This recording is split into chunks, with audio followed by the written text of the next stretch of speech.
Le Seigneur soit avec vous et avec votre esprit. Proclamation de la bonne nouvelle de Jésus-Christ selon saint Marc, chapitre 3, versets 31 à 35.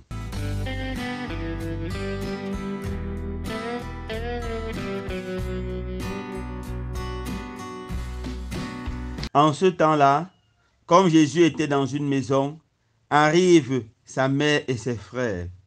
Restant en dehors, ils le font appeler. Une foule était assise autour de lui et on lui dit, « Voici que ta mère et tes frères sont là dehors. Ils te cherchent. » Mais elle leur répondit, « Qui est ma mère? Qui sont mes frères? » Et, parcourant du regard ceux qui étaient assis en cercle autour de lui, il dit, « Voici ma mère et mes frères. Celui qui fait la volonté de Dieu, celui-là est pour moi un frère, une sœur, une mère. » Acclamons la parole de Dieu. Louange à toi, Seigneur Jésus.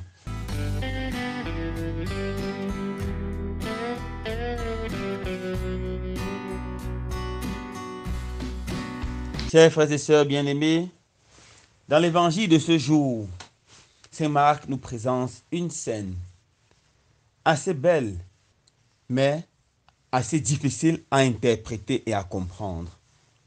Jésus est assis dans une synagogue et prêche la parole de Dieu. Autour de lui, une grande foule l'écoute avec attention. Mais arrive sa maman, la Vierge Marie bien entendu, avec ses frères et ses sœurs, les membres de sa famille.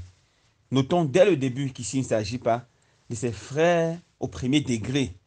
Il s'agit de ses cousins et de ses cousines, car certaines personnes interprètent mal ce passage en disant que Marie a eu d'autres enfants après Jésus. Absolument pas. Une petite étude biblique nous montre que ce sont des frères et des sœurs, on les appelle en grec adelphos. Adelphos, ça signifie simplement ses familiers, comme ses frères, ses sœurs, ses cousins et ses cousines. Alors les membres de sa famille qui partagent le même sang avec lui arrivent. Ils veulent voir Jésus. Premièrement, on peut se poser la question, est-ce que Jésus a méprisé sa famille lorsqu'il a dit que ses frères et ses sœurs sont ceux qui écoutent sa parole et la mettent en pratique? Absolument pas. Jésus n'a pas du tout méprisé sa famille. Jésus aime sa famille. Et Jésus est heureux de voir que sa famille l'aime. Regardez, frères et sœurs bien-aimés. Le sang est précieux. Nous avons raison de dire que la famille c'est de l'or. Et vraiment la famille c'est de l'or. Lorsque nous sommes dans le succès, dans la gloire, lorsque nous avons des positions dans la société, tout le monde nous aime, tout le monde nous apprécie, tout le monde nous applaudit. Mais lorsque la souffrance arrive, la maladie arrive, tout le monde nous abandonne.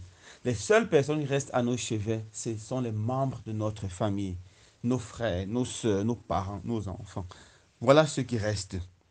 Lorsque nous sommes même en train de mourir, abandonnés dans les hôpitaux, c'est encore nos frères et sœurs, encore nos parents qui sont à nos côtés. On voit cela avec Jésus. Lorsque Jésus était sur la croix et que tout le monde a fui, sa mère est restée jusqu'au bout. La Vierge Marie l'a accompagnée jusqu'à la mort. La famille, c'est de l'or. Nous devons chérir nos familles. Nous devons bien conseiller nos familles et les aimer. Aimer les membres de nos familles, car c'est cela la volonté du Seigneur. Seigneur, lui qui a voulu que nous soyons membres d'une famille, on peut choisir son ami, on peut choisir son ami, mais jamais on ne pourra choisir son frère ou sa sœur. C'est un don de Dieu et une grâce de Dieu. Alors, ce que Jésus veut faire savoir lorsqu'il dit, qui est mon frère, qui est ma sœur, qui est ma mère? Mon frère, ma sœur, ma mère sont ceux qui écoutent la parole de Dieu et la mettent en pratique. Jésus veut qu'on passe à une étape supérieure. Jésus veut que nous réussissions à quitter de la simple fraternité fondée par le Saint à la fraternité fondée par le baptême. Et il veut que la fraternité fondée par le baptême soit considérée au moins avec autant de grandeur et de beauté que la fraternité faite par le sang. Oui, frères et sœurs bien-aimés, à l'église, on s'appelle beaucoup frères et sœurs. Il y a certains groupes, mouvements catholiques où les membres s'appellent frères et sœurs. Mais est-ce qu'on aime les membres de notre groupe, de notre famille spirituelle, comme nous aimons nos frères et nos sœurs biologiques? Voilà la grande question. C'est très difficile aujourd'hui, parce que souvent, même dans les familles biologiques, nous voyons beaucoup de haine. nous voyons beaucoup de ressentiments, de guerres et de conflits. Combien de fois, alors dans l'église, nous allons voir ces haines, ces ressentiments. Nous allons commencer, frères et sœurs bien-aimés, à nous réconcilier avec les membres de nos familles. Nous allons commencer, frères et sœurs bien-aimés, à nous pardonner mutuellement. Car on ne peut jamais vivre ensemble sans se blesser. Nous allons commencer, frères et sœurs, à accepter de nous comprendre, de nous supporter mutuellement, accepter chacun tel qu'il est. Quand on réussira cela dans nos familles, on pourra vraiment transférer cela plus facilement dans des familles spirituelles.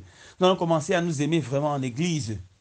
Nous allons commencer à nous respecter en église, nous soutenir en église. Que nos communautés ecclésiales de base, que nos mouvements d'action catholiques, que nos paroisses soient des lieux où l'amour soit vrai. Jésus passe toujours à une étape supérieure. Lorsque on demande à Jésus, qui est mon prochain?